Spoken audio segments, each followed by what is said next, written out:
हे बघा, शरद पवार साहेब मूळ गांधी विचारांचीच आहेत आणि गांधी विचार हा कोणीही पुसू शकत नाही, संपवू शकत नाही. असं हे काही अवकाळी पावसासारखे पक्ष येतात, सत्तेत येतात. काँग्रेस हा नियमित पाऊस आहे आणि हे आता आलेलं हे अवकाळी पावसासारखं आहे.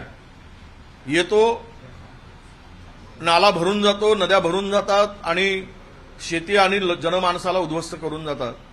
अशा प्रकारे या आत्ताच्या सत्ताधाऱ्यांच्या पार्टीची पक्षाची स्थिती आहे. जेवढा नाला लवकर भरतो नदी म्हणजे आणि लवकरच तो ओसरतो, पण काँग्रेस हा निरंतर वाहणारा पक्ष आहे. निरंतर वाहणारा, जसं नदी नाले असतात त्याप्रमाणे त्याला समुद्र म्हणतात. पण हा विचार आणि ज्या विचाराने हा पक्ष उभा झालेला आहे तो विचार देशातील जात पात धर्म पंथाला गाळून माणुसकीचा पक्ष म्हणून किंवा मानवतेचा विचार म्हणून आणि सर्व जाती धर्माचा सन्मान करून सर्वांना न्याय आणि हक्क देणारा पक्ष म्हणून जनता बघते आहे. इथे धर्मांधतेला जातीयतेला अजिबात थारा नाही. तर इकडे हा देश नेहरूपासून तर राजीवजीपर्यंत आणि मनमोहन सिंग साहेबांपर्यंत विकास हाच अजेंडा राहिलेला आहे.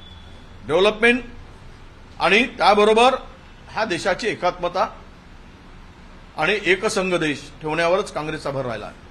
आणि 2024 मध्ये जे देशातील एकूण वातावरण वारे व्हायला लागले, हा बदलांचे वारे. पूर्ण देश हा आता या सरकारला बदलण्याची मानसिकता तयार करून बसलाय आणि तो त्यांनी निवडणुकीपर्यंत अजिबात कुठलीही रिॲक्शन दिली नाही.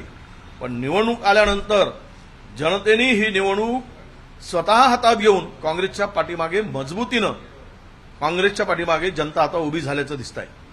मी तुम्हाला म्हणालो, अतिरेक म्हणून नाही किंवा अतिशोक्ती म्हणून नाही, भारतीय जनता पक्ष आणि त्यांच्या एनडीएचा त्या एनडीएचा सुपडा साफ झाल्याशिवाय राहणार नाही आणि लोकांनी इंडियाच्या हातात या देशाची सत्ता देण्याचा निर्धारच केलेला आहे. कारण या जुलमी आणि अत्याचारी आणि ज्याला आपण तानाशाही प्रवृत्ती आहे, या प्रवृत्तीला जनता विटलेली आहे. म्हणून पवारसाहेब म्हणतायत की 24 नंतर हे सर्व पक्ष काँग्रेसमध्ये, अनेक पक्ष काँग्रेसमध्ये विलीन होतील, अनेक पक्ष. तर त्यांच्या म्हणण्यामध्ये तथ्य आहे. आणि पवारसाहेबांसारखे मोठे नेते ज्यावेळेस बोलतात त्यावेळेस त्यांना फार दूरचा सगळी अभ्यास करून फार दूरवर त्यांना ते सगळी दूरदृष्टी आहे आणि तो दूरवरचा खोलवरचा विचार करून बोलतात. त्यामुळे मला वाटतं की यामध्ये 24 मध्ये सत्ता परिवर्तन होणार आणि भरकडलेले काही पक्ष इकडे तिकडे गेलेत त्यांना दबावामध्ये आणून, त्यांना प्रेशर टाकून ती सर्व एक ताकदीची मोठ सर्व काँग्रेसमध्ये येईल आणि काँग्रेस पुन्हा या देशाची धुरा मजबूतीनं सांभाळेल. ती चर्चा त्यावेळेस झालेली होती असं मला वरिष्ठांनी सांगितलं होतं. कारण मी नुकताच 2005 मध्ये काँग्रेस पक्षात प्रवेश केलेला होता आणि त्यावेळेची चर्चा आणि कुजबूज होती की एकनाथ शिंदे पक्षामध्ये प्रवेश करतील अशी चर्चा त्या वरिष्ठांमध्ये आणि काँग्रेसच्या वर्तुळामध्ये त्यावेळेस होती. आता लोक सत्ता आणि संपत्तीला लात मारून या राज्यामध्ये फुटीरवाद्यांना संपवण्याचाच निर्धार करून मतदानासाठी गेलेले आहे. तुम्ही त्यामुळं सत्ता आणि पैसा कितीही वाटला तरी त्याचा परिणाम जनतेमध्ये होणार नाही आणि जनतेने ठरवलं आहे की यावेळेस कोणत्याही परिस्थितीमध्ये मतदान हे भारतीय जनता पक्ष आणि फुटीरवाद्यांना करायचं नाही, तर तो इंडिया आघाडी महाविकास आघाडीच्या पाठीमागे उभं राहायचा निर्धारच केलेला आहे. त्यामुळे प्रत्येक गावामध्ये 70% 80% जनता मतदान आमच्या इंडिया आघाडीला करताना दिसत आहे. नाही, हे तर लपून राहिलेलं नाही, हे सत्यच आहे. आणि तो जोशीबुवा कोण हे सगळ्यांना माहीत आहे. त्यामुळं फरार जोशीबुवा काय झाला होता, नंतर काय प्रगटला वगैरे हे काही सांगायची गरज नाही. ते गेलेत म्हणजे काही त्यांच्यावर दबाव होता, त्यांना असू शकतो आणि आमचे संजय राऊत म्हणतात त्यामध्ये तथ्यही आहे. नाही असं आहे, तो निर्णय शरद पवार साहेब मोठे नेते आहेत आणि ते राज्यस्तरावर काही कुठलीही या संदर्भातली चर्चा अपेक्षित नाही आणि तो अधिकारही नाही. त्यामुळे हायकमांडकडे काय चर्चा होते आहे त्या संदर्भात मला माहीत नाही. त्यांचा जन्मतःच काँग्रेस विचारधारा आहे त्यांची. ठीक आहे, काँग्रेस अ आणि ब असू शकतो, पण विचारधारा मात्र ती मूळतः काँग्रेसचीच आहे, गांधी विचारधाराच आहे. ते तालमीतच त्या तयार झालेल्या आहेत.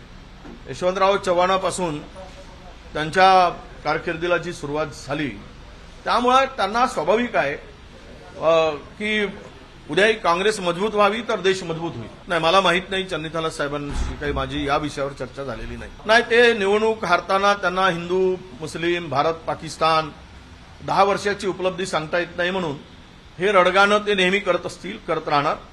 त्यांना आता मतं विकासावर मागण्यासाठी काही केलं नाही, त्यामुळे मंदिराच्या नावाने मागायचा, त्यावेळेस हिंदू मुस्लिमांच्या नावाने मागायचा, भारत पाकिस्तानच्या नावाने मागायचा. कारण चीनच्या नावाने ते मागू शकत नाही, कारण चीननी 4000 स्क्वेअर किलोमीटर भारतामध्ये जमीन भडकावली आहे. 56 जे आमचे सर्चिंग पॉईंट होते त्यातील जवळपास 33 सर्चिंग पॉईंटवर आमचे शिपाई जाऊ शकत नाही. इतकी कोंडी केली, त्यावर ते बोलू शकत नाही. त्यामुळे ते मतदानासाठी भारत पाकिस्तान बोलत राहतील. हा तरी पण देशातील जनता त्या अशा बनवाबनवीला जुमलेबाजीला थारा देणार नाही, हा आम्हाला विश्वास आहे. महाराष्ट्रामध्ये मतदान कमी होण्याचं कारण सत्ताधाऱ्यांच्या विरुद्ध असलेला राग आणि सत्ताधारी पक्षाला ज्या लोकांनी मतदान केलं त्यांचा तो भ्रमनिरास झाला आहे. त्यामुळे ते मतदानासाठी बाहेर पडले नाहीत आणि घरी बसूनच या सरकारचा बदला घेण्याचा निर्णय त्या मतदारांनी घेतला असावा असं मला वाटतं. भारतीय जनता पक्षाच्या लोकांनी मतदानासाठी बाहेर पडावे की नाही या विवंचनेमध्ये किंवा द्विधा मानसिकतेमध्ये होते. कारण एकीकडे ज्यांच्यावर आम्ही आयुष्यभर शिव्या घातल्यात त्याच कुटुंबाला मतदान कसं करायचं हा संभ्रम मतदारामध्ये होता, हे कारण असू शकतं.